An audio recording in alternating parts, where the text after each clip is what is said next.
Okay, drove to Naples last week to possibly register for Patek, and next thing I know, I'm having some good lobster rolls and trying on $500,000 worth of Van Cleef and Arpels. Now, those of you who've been watching the channel, and first of all, time out. Let me take the time to thank each and every one of you for helping me cross 500 subscribers. And I know on this platform that might not be a big thing, but that is a big thing for me. And I could not have done that without you. So let's go on to the next milestone. Let's get to 1,000. And let's talk about this. All right.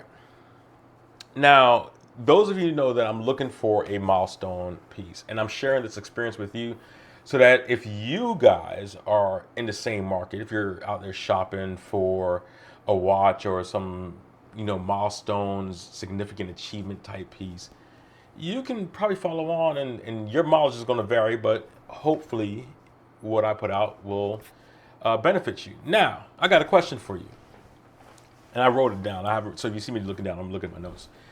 Now, say you're planning this milestone event, and you know it's going to be expensive, so you got to save up. I mean, well, some of us got to save up, right? Some of us work for a living, and so you know you got to save up for this milestone event, and you call the boutique months ahead.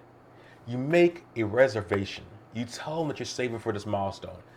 You confirm the reservation. You drive 4 hours because you've heard so much great things about this particular brand. You show up.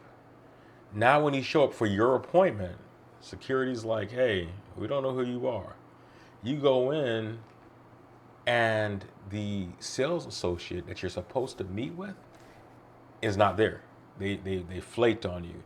The other sales associate comes across like a Bond villain and pretty much comes very much dismissive towards you, and you pretty much almost swear off the brand. Now, fast forward a year later, different brand, different boutique. You make a reservation. You make an appointment. You have a great conversation with the SA, and you make an appointment. You confirm the appointment 2 days before you're actually supposed to go down there. You drive 2.5 hours. You get there, and you show up, and you say, hey, can I speak with such and such? I have an appointment with him. Actually, I'm a little bit early for my appointment with him. And they said, well, he left town yesterday. He flew out of town. He's gone for the weekend. Wouldn't you feel triggered? Instantly, I'm thinking that this is going the wrong way. I just confirmed 2 days ago. You told me that he was going to be here. He's not here. Now what? What made it even worse is the sales associate said, what was there? Didn't even know that I was coming. But the other one did remember talking to me on the phone when I confirmed. But I will say this, Brent was absolutely amazing, phenomenal. And, wasn't expecting me, but boom, Johnny on the spot. Went in with my wife, had an absolutely amazing visit. I'm looking at this rose gold, two-tone, ultra flat, wears perfect on my wrist. Absolutely beautiful timepiece. And as soon as I put it on, my wife was like, oh, that's gorgeous. The watch that I went down there to go see, though, the 5212A, was not there. We were expecting it to be there beginning of the month, but you never know when these things come in, and it was not there. And I'm the kind of person that I want to try it on, become familiar with the watch before I actually make that purchase, because when I make that purchase, I want it to be no reservations. And that was the good thing about going to a boutique. And sometimes when you buy a watch online, you get it, you spent a lot of money, and you get the watch. And I've had it happen to me with watches that I've even unboxed here, where the watches are beautiful. I like them. They're great. And then 6 months later, I think I might have worn it once, if at all. I also got an opportunity. I was trying to talk my wife into getting a 24. She likes the older version of it, the one that came on the strap, not the one that's on the bracelet now. It's nice, but it's just not her. From there, we went to look at a couple things. She wanted to look at a couple other places, but we stopped into Van Cleef and Arpels. Now I've seen this place. I learned what are these things called? I thought they were clovers, but I guess they're called alhambras. And one of my guys that flies in the Navy, he had one. He had a Alhambra bracelet on, and I was like, okay, okay, I see you flexing.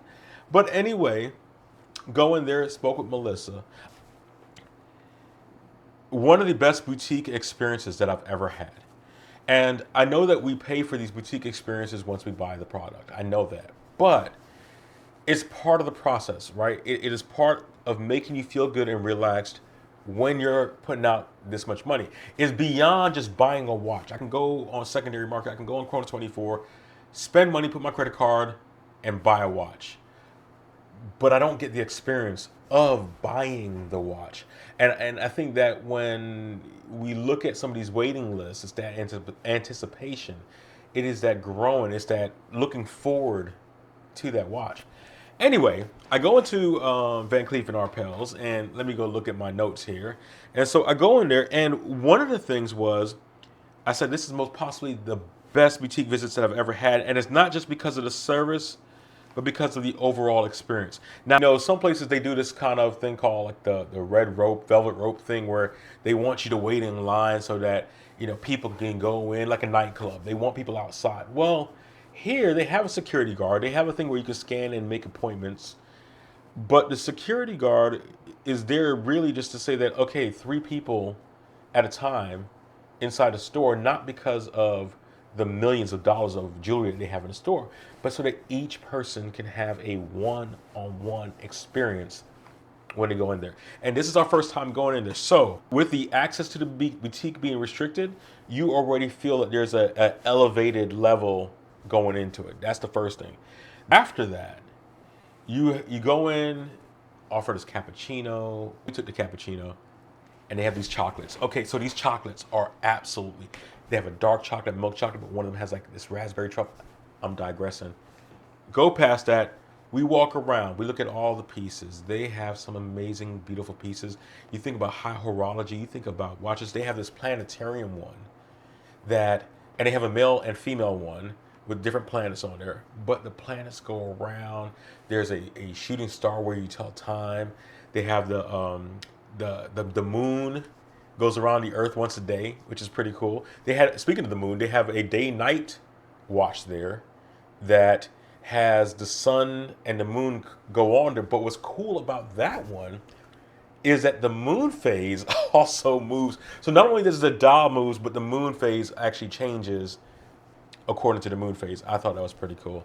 And if you're not familiar with the one that I think everybody has seen, and if you haven't, it's the Kissing Bridge.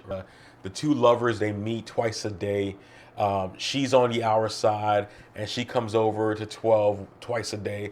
But he's on the minute side, so he's coming up there once an hour or so. And every time he comes up there, he's like disappointed because she ain't there. She's only there twice a day.